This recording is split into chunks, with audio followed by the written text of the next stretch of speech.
Sehat Pak? Alhamdulillah sehat. Iya.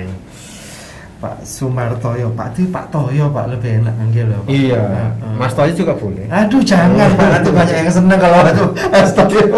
Yang seneng yang saya. Iya. Menjaga terus. Iya Pak. Tapi sehat Pak ya. Alhamdulillah itu sekarang adalah yang paling nikmat itu sehat. Kondisi saat ini kan. Betul Pak.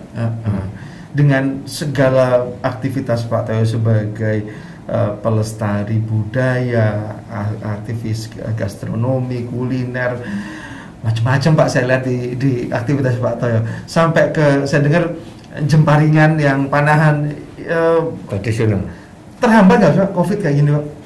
Ya pasti semua terhambat. Tapi alhamdulillah ini di sekarang hari ini sudah mulai ada aktivitas dan juga menjadikan satu pembelajaran.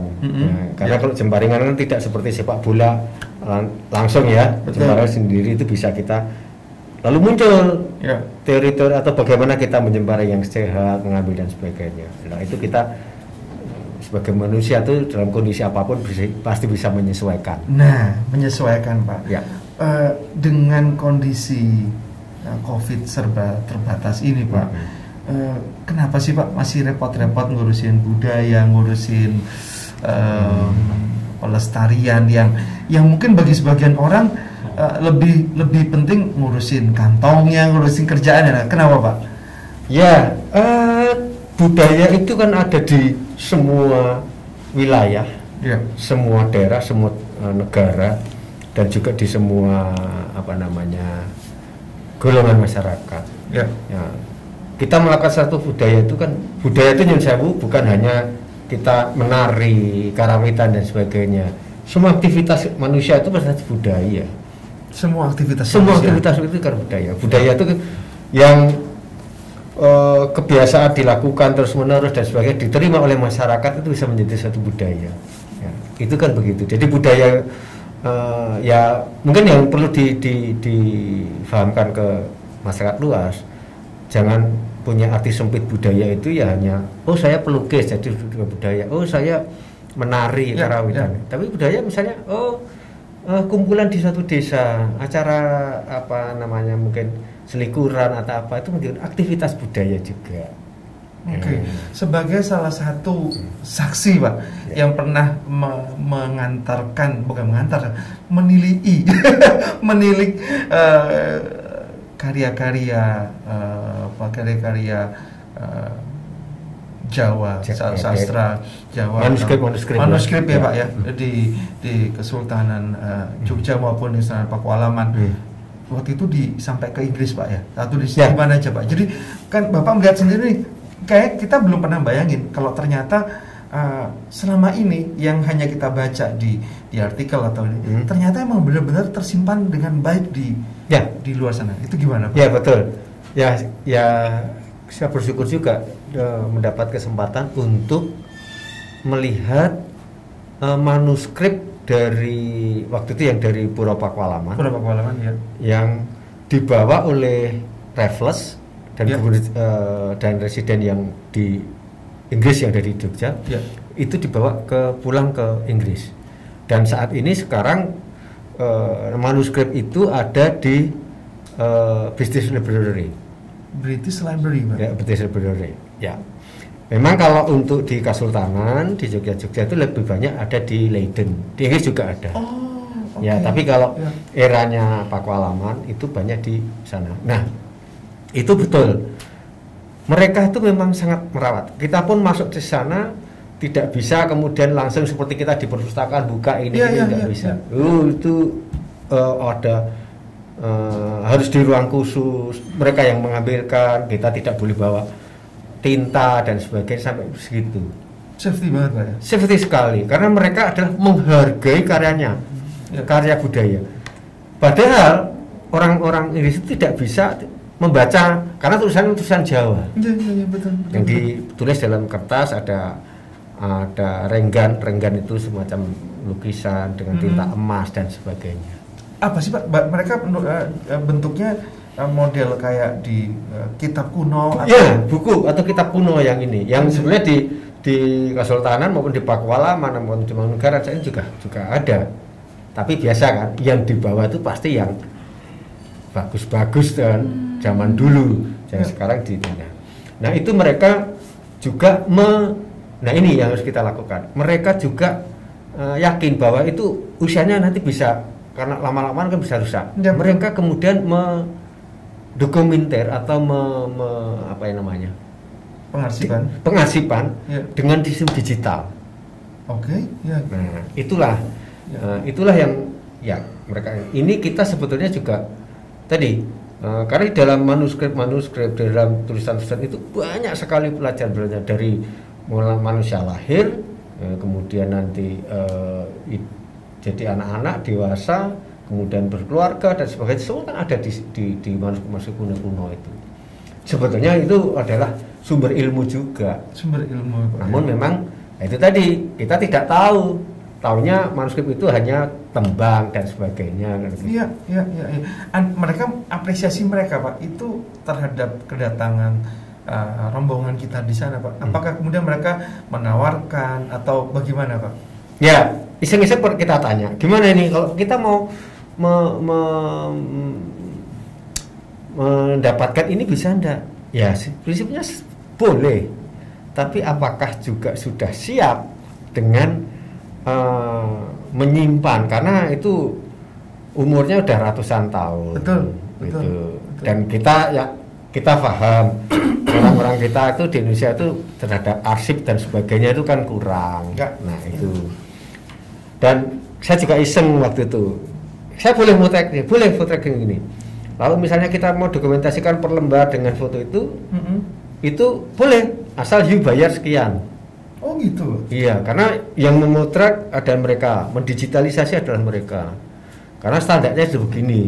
Kalau kita kan mungkin orang kita cukup dengan alat yang simple dan sebagainya. Nah, sampai sedetail itu. Itu gitu. Sebetulnya banyak hal yang harus bisa kita lakukan dengan arsip-arsip atau peninggalan yang dulu. Memungkinkan nggak Pak? Kira-kira kalau itu kemudian bahasa kerennya kita ambil balik sebagai, karena itu milik kita Pak. Memungkinkan nggak Pak? Maksudnya apakah ini membutuhkan dukungan dari misalnya pemerintah juga atau pihak lainnya? Menurut Pak Tayo bagaimana Pak? Sebenarnya sangat mungkin. Sangat mungkin. Kalau kita melihat SDM, generasi muda kita sekarang canggih-canggih, ya kan? Apapun bisa, bahkan termasuk yang desain-desain grafis untuk animasi pun banyak anak-anak muda di Jogja, itu begitu. Tapi juga yang penting adalah goodwill. Ya. Karena tidak bisa kalau kita pribadi kalau meminta untuk kita bawa ke sini nggak mungkin. Secara pribadi nggak mungkin. Secara pribadi mungkin, harus lembaga.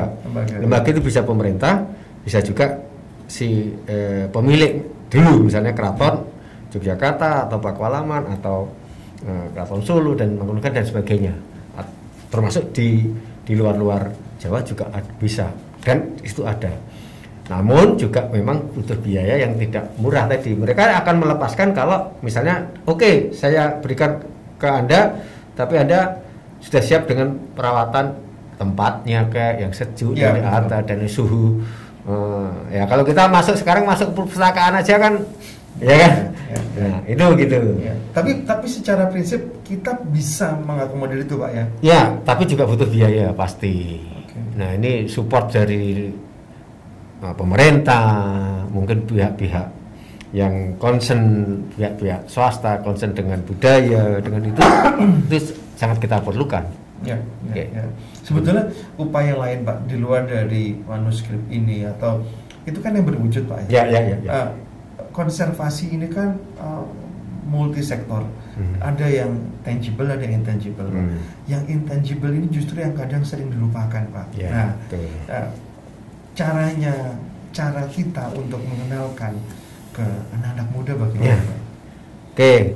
Jadi kalau saya tuh punya keyakinan tuh gini, kalau kita mau melestarikan sesuatu, entah itu peninggalan apa yang berwujud atau hanya dan sebagainya, itu ya sebagaimana mungkin itu bisa dirasakan oleh generasi saat ini.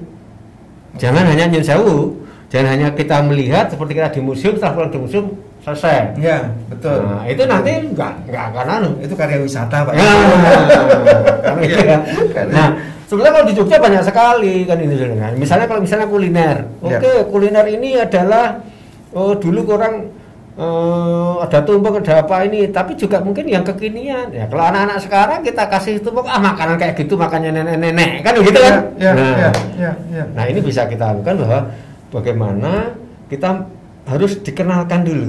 Tapi kenalkan tidak mesti harus persis sama zaman dulu, enggak. Tapi yang penting konten, isinya. Tapi tampilannya ya kita garap sesuai kekinian. Contohnya batik. Ini yang dipakai Mas Mahi. Apa dulu orang mau pakai batik jadi jaket? Iya, betul. Enggak kan? Dulu orang yang pakai batik ini. Ya kan? Betul. Pakai baju batik ini aja di era dulu enggak ada. Batik ada dikait. Nah, tapi dengan sentuhan-sentuhan kekinian, anak-anak sekarang, anak-anak muda, ya tahu batik, tapi juga mungkin dipakai untuk cover HP. Nah, itu adalah itu sebenarnya kekayaan budaya yang ada di kita, tapi bagaimana kita bisa mencun-in-kan dengan generasi, selaraskan. Ya itu sama makanan-makanan pun ya termasuk yang saya geluti itu makanan-makanan itu ada makanan yang dibuat dari ketela pohon atau singkong. Kalau ini tak beritahu ini singkong, kira-kira anak-anak muda mau makan enggak? Betul. Nah, kan? Tapi kalau dengan tampilannya, batengnya ini, kekinian, mereka nggak tahu. Kemudian ada gaji dan setelah dimakan, it's okay. Baru kita tahu ini singkong loh. Nah. Tapi konten, Pak ya? Konten harus. Nah, kan gitu. Banyak hal yang di kehidupan masyarakat di Jogja banyak sekali. Kita lihat foto-fotonya nanti, Pak ya, yang pas waktu Pak Toyo buatkan segala macam. Nah, tapi gini, Pak. Itu hanya dari sisi kuliner, Pak. Tapi saya pikirkan banyak sekali, Pak, yang di luar dari yang kuliner, di luar dari apa namanya. Nah, ini di mana nih, Pak? Ini kita di Korea. Kalau ini kuliner tadi ya. Itu di Korea itu juga kita jemparingan. Sampai Korea juga, Pak? Jadi tapi adalah pangan tradisional. Pangan tradisional. Nah, ini kan juga contoh tadi kita pakai lurik, ada batik dan kekinian, ini kan anak muda kan itu betul kan? Enggak jadul banget lah. Kebanggaan pelestarian. Ini kita di Jepang, ini kita di Korea dengan berbagai negara. Itu begitu.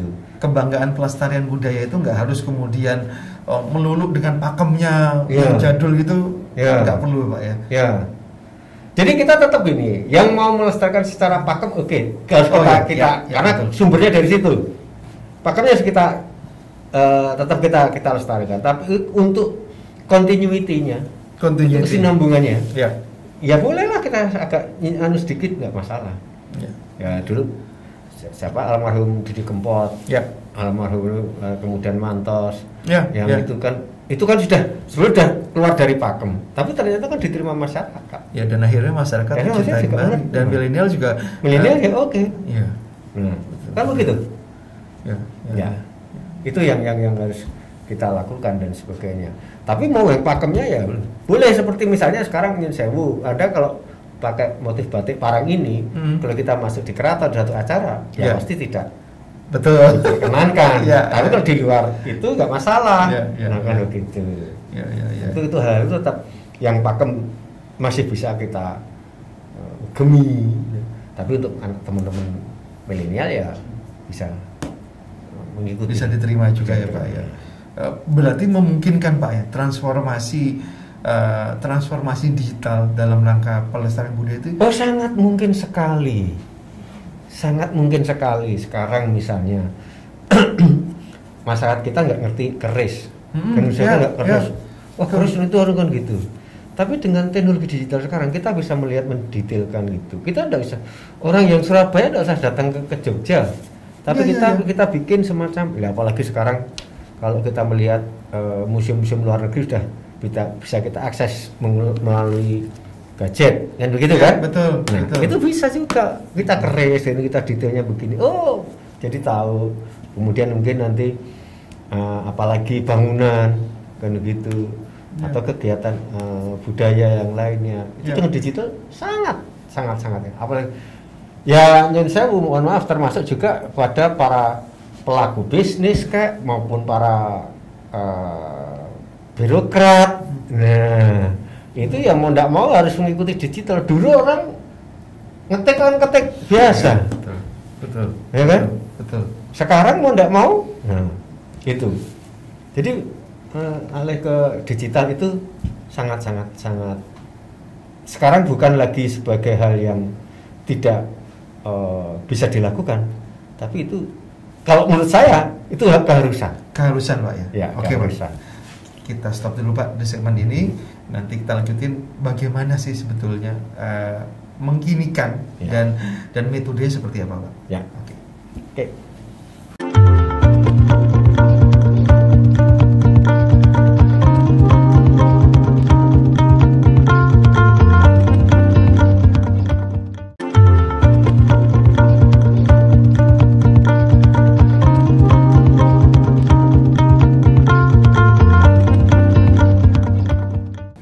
Iya Pak, jadi nyambung lagi yang tadi Pak,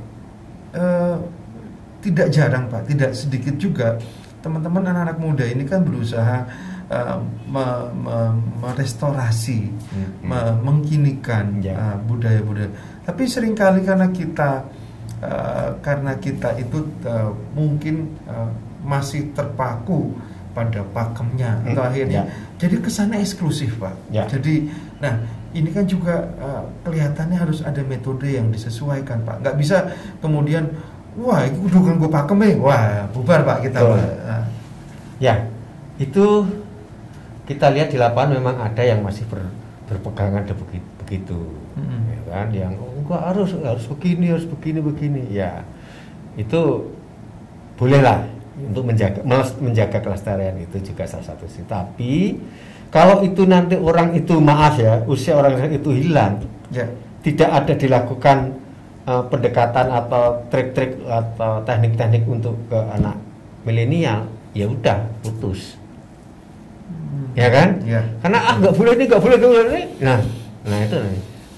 Contohnya itu begitu. Sekarang aja di acara-acara pernikahan anak-anak muda sekarang, ya kan? Sudah banyak yang dipotong, tapi tetap ada esensi pokok yang harus ada. Nah, itu salah satunya adalah kita harus menyesuaikan situasi dan kondisi anak sekarang. Satu, waktu. Ya kita di keraton sendiri juga itu dulu ada pernikahan, ada dipingit segini sekian hari kosnya kan gede banget, ya kan? Tapi sekarang tidak. Tapi yang esensi yang pokok-pokok tetap ada, tapi disesuaikan dengan kondisi. Jadi mungkin hanya cukup 2 hari cukup. Substansinya dapat, gitu. Nah, itu begitu contohnya. Demikian juga nanti kalau teknis untuk kekinikan. Nah, itu Pak. Kadang dukungan ini tidak hanya dari masyarakat luas orang per orang, tapi kita ngomong bahwa dukungan pelestarian ini dalam konsep mengkinikan itu juga didapatkan dari komunitas. Bahkan banyak juga pihak-pihak di luar pemerintah swasta lah contohnya yang ikut mendukung. Nah, kira-kira menurut Pak Toyo seberapa impactful, seberapa berdampakkah dorongan dari komunitas ke pihak swasta ini dalam konsep pelestarian budaya Pak? Saya yakin kalau yang melakukan pelestarian adalah para komunitas di bidangnya masing-masing, itu memang sangat mempunyai dorongan yang sangat kuat. Karena apa? Mereka dimulai dari jiwa mereka. Oke, misalnya ada pelestari sumber mata air, itu komunitas mata air, ya kan berbagai macam. Nggak jauh-jauh nih di Kalicode itu ada komunitas Kalicode yang membersihkan dan sebagainya. Itu ada yang pejabat pemerintah, ada orang swasta, ada masyarakat biasa. Itu jalan terus. Tinggal tetap pemerintah, government itu memberikan ya support, ya kan. Karena komunitas biasanya juga tidak mempunyai duit banyak, tapi punya semangat jiwa yang kuat, sehingga mereka terus, walaupun tidak ada dana pun tetap, tapi kan akan lebih efektif kalau ada support dari pemerintah atau lembaga swasta dan sebagainya. Kita lihat banyak sekarang itu, misalnya keroncong di Kota Gede, ya kan? Itu kan komunitas, betul, ya kan? Tapi tetap disupport oleh pihak-pihak swasta. Ya, tapi gini Pak, ini faktanya Pak di lapangan itu banyak seniman-seniman mengeluhkan bahwa budayawan juga mengeluhkan bahwa seolah-olah pemerintah tidak atau kurang memperhatikan karena terlanjur menjadi birokratis atau terlanjur menjadi hanya sekedar administratif, Pak. Nah, apakah memungkinkan atau memang gerakannya sekarang sudah berbeda, Pak? Ya tetap bagaimana kan pemerintah tuh yang bikin rule. Betul, ya kan? Komunitas tidak bisa juga jalan seenaknya sendiri. Ya. Tetap harus ada, ini aturan pemerintah begini. Nah, ini memang harus kalau zaman kurang lebih 10-15 tahun yang lalu kan ada re-eventing government. Ya.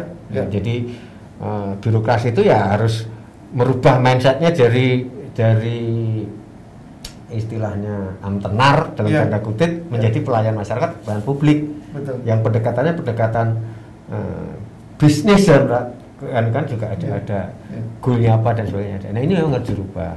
Tapi semuanya mohon maaf semua tergantung dari supirnya. Nah, itu sebelumnya di episode sebelumnya saya sempat bicara dengan Pak Wali juga dan menanyakan sebetulnya seberapa sih dukungan pemerintah, terutama Pemkot Jogja atau mungkin Pemda Jogja dalam luas ini, Pak, ya, dalam mendukung para seniman-seniman atau budayawan ini, Pak. Karena konservasi ini kan tidak mungkin jalan dengan harmonis tanpa ada dukungan dari pihak-pihak di luar si konservatornya sendiri, Pak, di luar dari si pelestarinya ini, Pak. Ya, inilah yang sering teman-teman kami, teman-teman di budayawan, teman komunitas itu istilahnya ya terbentur dengan aturan-aturan birokrasi, aturan-aturan perundangan, apalagi di pendanaan dan sebagainya. Ya. Nah, itu satu. Yang kedua, ini mohon maaf, ini saya juga agak ngoreksi teman-teman di pemerintahan. Bukan ngoreksi karena kita masyarakat ya. Masyarakat masukan, bukan ngoreksi, masukan gitu. Bahwa sering itu ya kalau misalnya kita sudah melakukan sesuatu, komunitas itu nanti kemudian akan dengan support dari dinas atau instansi, nanti tahun ini dapat tahun lagi. Karena apa?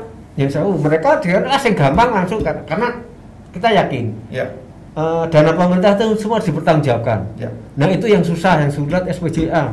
Nah, aparat-aparat kita sering sing gampang dan sebagainya supaya tidak ada ganjilan secara pertanggungjawaban. Nah, sering itu sehingga teman-teman komunitas ini yang tidak ada akses sering kurang. Akhirnya malah justru didukung sama pihak swasta malah. Betul. Nah, itu sebetulnya memang komunikasi yang dilakukan oleh antaranya. Ya, itu perlu kita anukan.